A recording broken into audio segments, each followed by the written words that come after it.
these truths to be self-evident. That all men are created equal. As a member of Congress, I get to have a lot of really interesting people in the office. Experts on what they're talking about. This is the podcast for insights into the issues. China, bioterrorism, Medicare for all. In-depth discussions. Breaking it down into simple terms. We hold these truths. We hold these truths. With Dan Crenshaw. The Eagle has landed. Welcome back to SITREP 23 now. Thanks for joining us as we cover the most interesting news from last week and arm you with the facts. So let's start with Russian drones in Poland. Tuesday night, NATO member Poland scrambled its air force and downed Russian drones that entered its territory. The drones were purportedly part of a large Russian attack on Ukraine. Now, of course, Russia denies targeting Poland, claiming its drones could not even reach the country. Belarus suggested they strayed off course due to electronic warfare interference. Some believe this may have been Russia simply probing Polish and NATO air defenses, a Russian response to the Polish president's visit to the White House last week, or both. This marks the first time that a NATO member state is known to have fired shots in the war. So a little bit more detail here. The Warsaw airport was closed for a brief time. Shelter-in-place order was issued for eastern Poland. Polish F-16 fighters were joined by Dutch F-35s, an Italian surveillance plane, and a German Patriot air defense systems and mid-air refueling planes. According to the Ukrainian Air Force, as many as 415 drones were launched in that attack. At least 8 were detected crossing the border with Poland.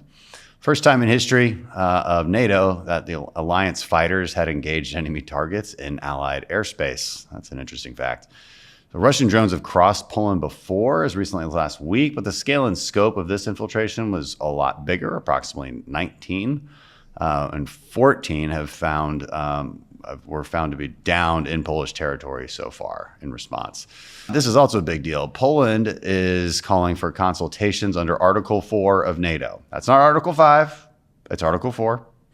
This Article 4 allows a member state to start a formal discussion among the alliance about threats to its security. So that's different than Article 5. It doesn't commit NATO to any military action, but it is a required step before Article 5 can be invoked. So, it's not nothing. Article 5 requires unanimous NATO votes, and then all NATO members agree to an acceptable collective response. It does not necessarily mean open warfare. That's also an important fact that I think a lot of people don't quite understand. There are some safeguards, and not one country can just say, "Hey, we're at war. You all have to join me." The incidents do highlight this increasing risk of escalation in the longer the war drags on. And so I think I'll continue to applaud President Trump's efforts to try and bring an end to it. Speaking of President Trump, he's continuing his immigration enforcement. So after decisive law and order operations in Los Angeles and Washington, D.C., President Trump launched what was called Operation Midway Blitz to crack down on violent crime and illegal immigration in Chicago. DHS enforcement surged into the city as part of a broader nationwide campaign to restore security and accountability. And this is the important part, in a 6-3 decision on Monday, the Supreme Court froze a district court's temporary restraining order on immigration enforcement stops in Los Angeles. So this is the latest in court battles over President Trump's surging of immigration enforcement in June. So if you're pro-immigration Trump policy, this is good news. That's the simplest way of putting it.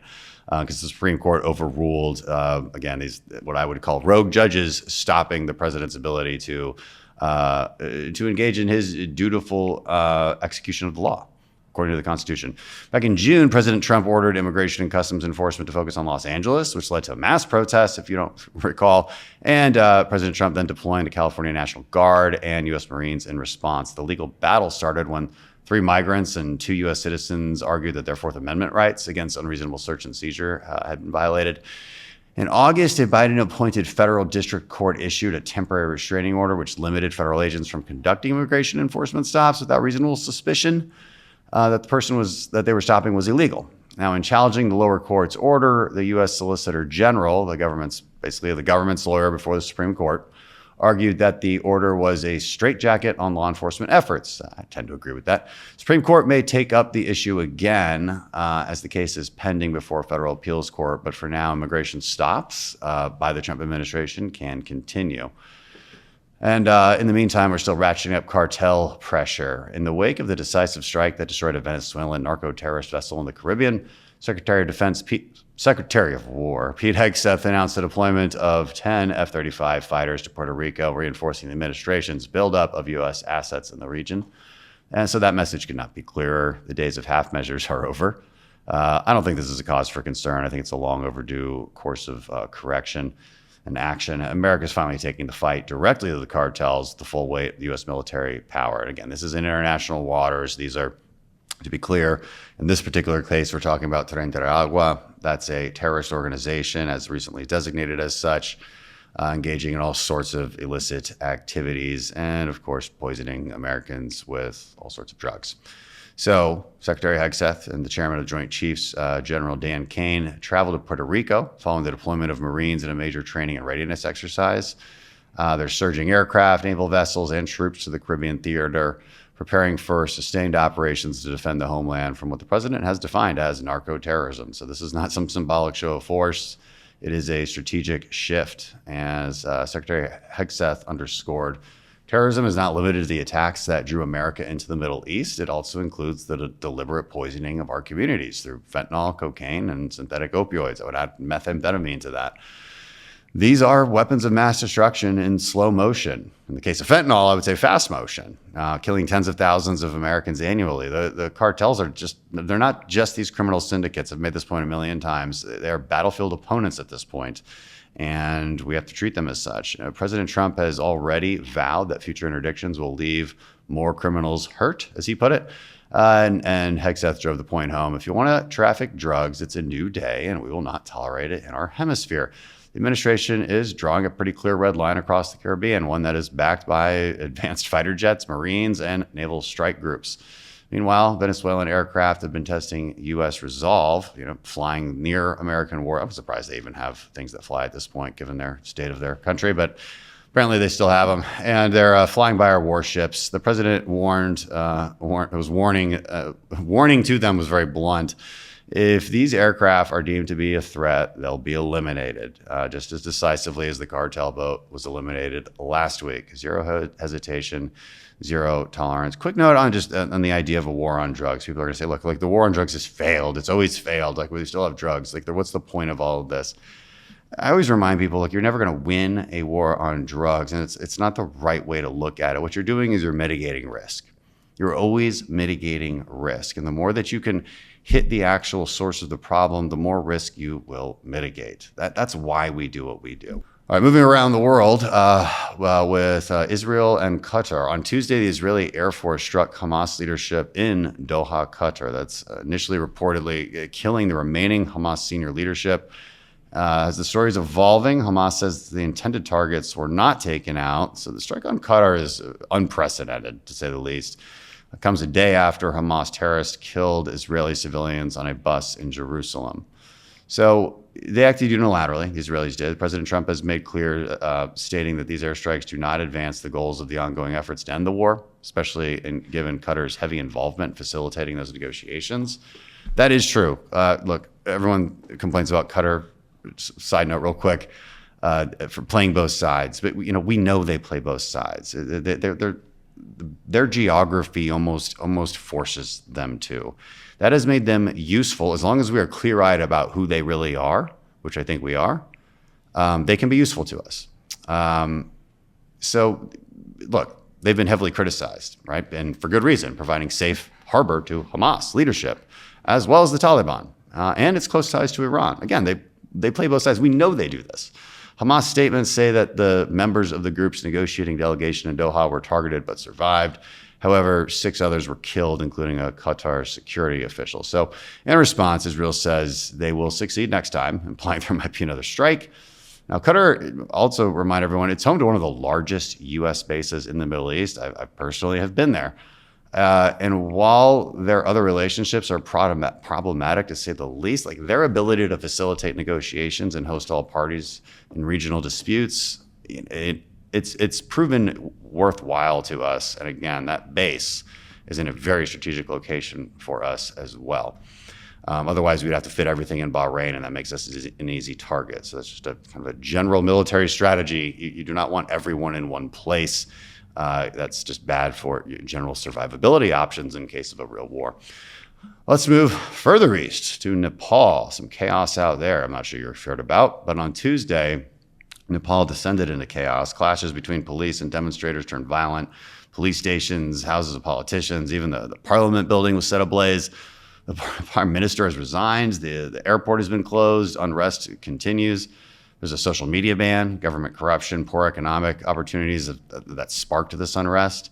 Government attempted to block social media to clamp down on fake news and hate speech and threatened to ban any social media companies that didn't register.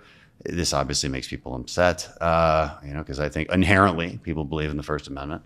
Now, youth unemployment in Nepal is pretty high, around 20%, and children of government officials flaunt their lavish lifestyles online. And so this creates resentment, I suppose. Now, the chaos is ongoing. Reportedly, there's a meeting between the leaderless Gen Z protesters and the army and the president. Nepal is a landlocked country. It's between India and China. It's most well known for having Mount Everest, the world's tallest mountain.